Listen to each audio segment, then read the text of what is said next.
Everybody, welcome back to another episode of Side DFS Fantasy NFL Picks. I'm your host Mike Rowe, 31.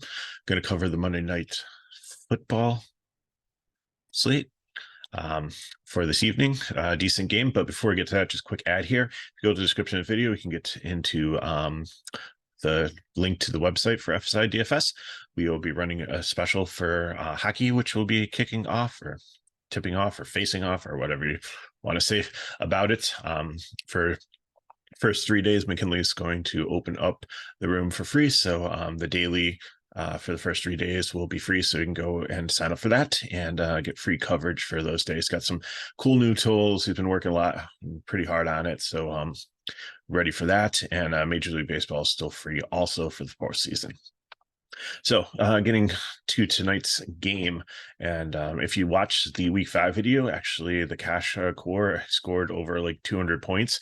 We were pretty good on that one, so lots of great screenshots coming back to see success on that, so that's always good. So thanks for watching. So we have Green Bay and Las Vegas here, and a couple injury concerns. Adams is banged up with a shoulder, but he should be playing. And we know that Jones, the running back for Green Bay, made his return last game. So he was kind of on a snap count. It looks like he might still be to a degree, but getting work more into the offense. So for cash, I think I want to put Josh Jacobs as my captain here. If you want to go Adams, if he's going to be in there, that's fine too. But Green Bay has really been like a run funnel defense as opposed to like Tennessee, that's a pass funnel defense. And they've been giving up a lot of points to running backs. So I really love Jacobs here. I think he's got a great role. If Jimmy G's shoulder, I mean, he's going to be back, but isn't as good. He might be there for some check downs and stuff. So definitely something to look at. And then I want to run it back with Love, and Watson should be back. He's not on the injury report. He's their best wide receiver. And I think he'll definitely had some good targets in his limited work there. And I think he'll be fine there. So if you want to go Adams, I'm fine with that. But my core for cash is going to be Jacobs, Love, and Watson. Fill-ins are going to be Jimmy G or Adams, or the kickers make good ones. Or if you think Adams is banged up, then Myers goes in there pretty nicely also. For GPP, give me Love because the Raiders are giving up a lot of points to passing. But if you don't think you can target like exactly which wide receiver you think is going to get all of the action from him, then just take the quarterback, run it back with Adams or Myers. If you think it's going to be a shootout, then they're obviously going to have to pass to keep up on things. So I think those make great options. And then I'm going to take Musgrave as the third part of the core. And then whatever other wide receivers you want to throw in there. So if you want to throw Watson in there, if you want to go Dubes, Reed's definitely in play also in a GPP.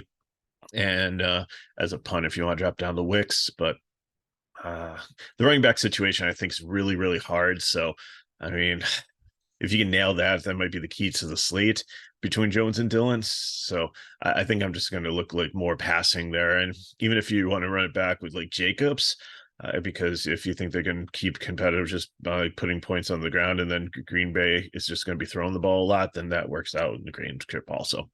Like you want to build like little stories in your 6-person line here in these showdowns. So what do you think is going to happen?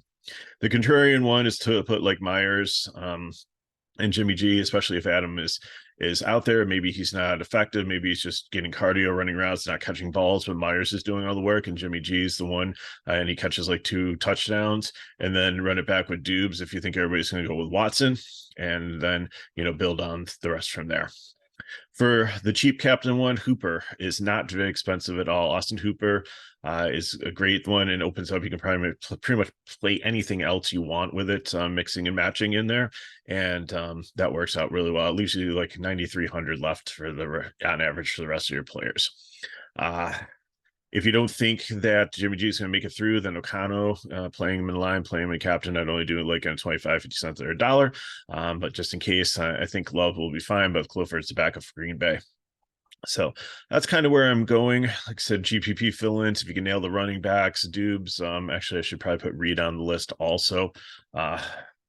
With him, I think you can play Dubes and cash too. I just really think that we're really going to see Watson as the question mark as the one that's going to get most of the work today. But if it's going to be one of the other ones, that's fine. Love obviously has had a good rapport with both of them when Watson was out, so I think they're and Reed they've been using for some especially like gadget plays too. So especially if Jones is built up and they don't trust Dillon, then Reed could get some runs out of the backfield or reverses or things like that too. Putting besides Hooper, like Mayer, the backup tight end for Vegas, Wicks, the fourth wide receiver for Green Bay. I mean, if you really go deep, like Samori Tori and Josiah Degrula are the real bottom of the barrel dumpster dive punts, but I really don't think that you want to go past this. And then especially if Adams is out or banged up, Renfro is just he's cheap and he's vanilla. He get what you get there, like maybe a couple catches, maybe snags a touchdown. So as a punt, I think he works there, but not super interested. And the defenses, again, I think they're gonna give a good amount of points here, but if you're building build running back with the defense, if you want to build some lines like that, put the D as captain and make sure you have like a running back, maybe in the backup running back, and you're hoping that they in like quarterback, lead wide receiver, and then what one other one off you want, and then you're kind of building the game script that they're going out there and complete dominating. I mean, if you want go both defenses and running backs or something like that, but you just make sure it's like a not a negative game strip, because you don't want, if it's going to be a shootout, having like the wide receivers and all the quarterbacks and hoping that they put up a bunch of points, but having the defenses, unless you you really don't see many kick returns for touchdowns anymore, or punt returns for touchdowns anymore in the NFL. So we have seen a lot of defensive scoring recently too. So that's what I got for you. If you have any questions, you can put them in the chat below. Hit me up at Megaruler31 on X, formerly Twitter. As I said, if you want more information on F-Side, DFS, you can go to the description of the video. It's all in there to get into our Discord, into our website for our packages. And if these videos help you, as always, like, subscribe to our channel so you know when they're coming out, and share with your friends. So thanks for watching. I'll see you Thursday for Thursday Night Football Breakdown. And go look in your contest. Hope you have a great week. I'll see you next time.